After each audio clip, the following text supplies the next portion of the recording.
నాటి భారత వర్షలో నేటి భారతదేశం, పాకిస్తాన్ మరియు బంగ్లాదేశ్ ఉన్నాయని, ఇది గ్రేటర్ ఇండియా అని, ఇది భారతీయుల దేశమని ఉత్తరప్రదేశ్ ముఖ్యమంత్రి యోగి ఆదిత్యనాథ్ అన్నారు. లక్నోలో early north India and its coins పుస్తకాన్ని సీఎం విడుదల చేసిన సందర్భంగా ముఖ్యమంత్రి వ్యాఖ్యలు చేశారు. అనంతరం సీఎం యోగి మాట్లాడుతూ, ఇది కేవలం ఒక సాధారణ పుస్తక విడుదల మాత్రమే కాదని, ఇది ప్రపంచం కళ్ళు తెరిపించే ఒక పత్రమని అభివర్ణించారు. కాశీ, అయోధ్య, మధుర, కౌశాంబి మరియు పంచాల నుంచి 34,000 కంటే ఎక్కువ అరుదైన వెండి, రాగి మరియు మిశ్రమ లోహ నాణ్యాలను హిందూజా ఫౌండేషన్ రుజువుతో కూడిన పుస్తకం రూపంలో సమర్పించిందని తెలిపారు. పుస్తక రచయిత ఆచార్య దేవేంద్ర హండా జే, హిందూజా ఫౌండేషన్ మరియు మొత్తం బృందానికి యోగి ఆదిత్యనాథ్ హృదయపూర్వక అభినందనలు మరియు శుభాకాంక్షలు తెలిపారు. यह पुस्तक और ये समारोह ये केवल एक सामान्य पुस्तक का विमोचन नहीं है,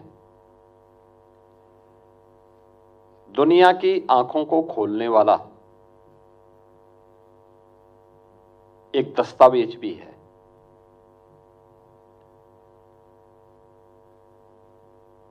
हम इस बात से पूरी मजबूती के साथ कह सकते हैं कि महाभारत जिस भारत के बारे में कहता है कि दुर्लभम भारतीय जन्म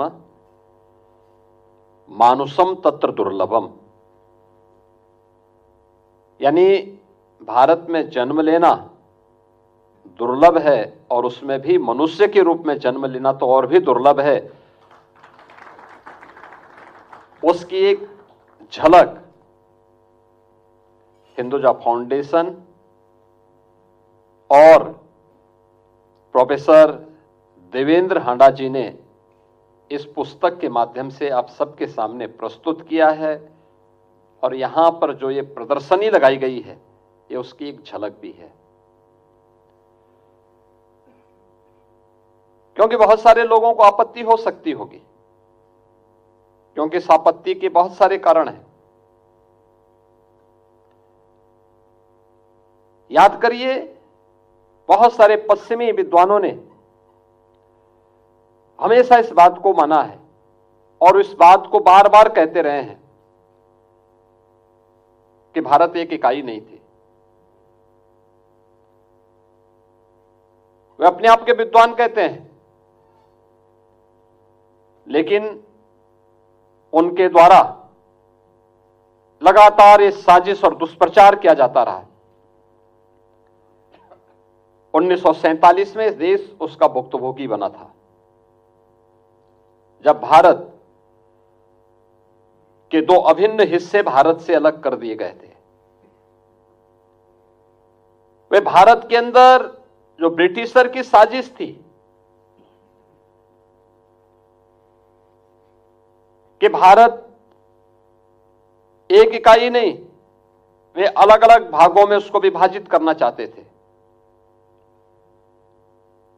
उनकी मंशा थी अपने आप को दिखाने के लिए कि हम ही शासन कर सकते हैं, इनको शासन करना नहीं आता, और वे भारत को उस दिश से कमजोर करने के लिए उन्होंने उस समय जो साजिशें रची, लेकिन इस भारत ने उस समय भी उसका जोरदार प्रतिकार किया।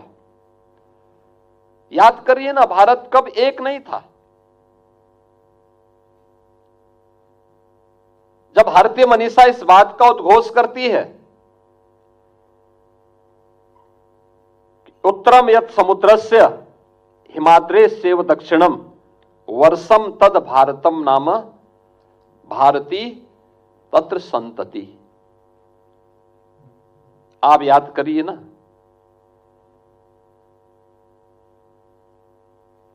यह जो श्लोक है यह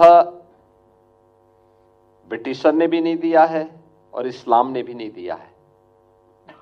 भारत की हजारों वर्षों की इस विरासत का प्रतीक है, जो हिमालय से सुदूर दक्षिण तक समुद्र पर्यंत तक फैले हुए विस्तृत भूभाग को भारतवर्ष के रूप में जानता है।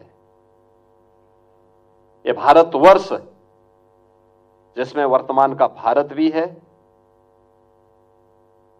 पाकिस्तान भी है, बांग्लादेश भी है। ये बृहत्तर भारत, यही बृहत्तर भारत, यही भारतीयों का देश है।